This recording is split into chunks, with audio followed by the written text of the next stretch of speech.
మనం పెద్దవాళ్ళ కాళ్ళకి ఎందుకు నమస్కారం చేయాలో తెలుసా? ఇది ఒక శాస్త్రీయ పద్ధతి అయితే దీని వెనుక ఒక రకమైన సైంటిఫిక్ రీజన్ కూడా ఉంది. సాధారణంగా పెద్దవాళ్ళు అంటే వృద్ధులు, ఋషులు, మునులు, అలాగే శాస్త్రాలు చదివిన పండితులు ఉంటారు. వీళ్ళకి వాళ్ళ అనుభవం, సాధన జ్ఞానాన్ని బట్టి మెచ్యూరిటీ లెవెల్స్ సాధారణ వారి కంటే ఎక్కువగా ఉంటాయి. అలాగే శరీరంలో ఉండే 7 రకాల కుండలిక చక్రాలు వీళ్ళలో కొంతవరకు యాక్టివేట్గా పనిచేస్తాయి. దీని ద్వారా వాళ్ళలో పాజిటివ్ కనెక్షన్స్ నిరంతరం ఉంటాయి.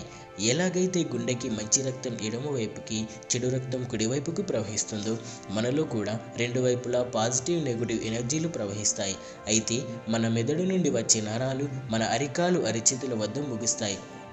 ఎప్పుడైతే మన చేతివేళ్ళు పెద్దవాళ్ళ పాదాలకి తాకుతామో వాళ్ళలో ఉండే పాజిటివ్ ఎనర్జీలు మనలో ఉండే పాజిటివ్ నెగిటివ్ వేరియేషన్స్తో ట్రాన్స్మిటెడ్ అయ్యి మెదడులో హార్మోన్స్ యొక్క కెమికల్ రియాక్షన్స్ జరిగి ఒక రకమైన ఉత్తేజంతో బలం, బుద్ధి, జ్ఞానం కలుగుతుందని వెల్లడించారు. ఏది ఏమైనప్పటికీ పెద్దవాళ్ళని గౌరవించడం మన సంస్కారం.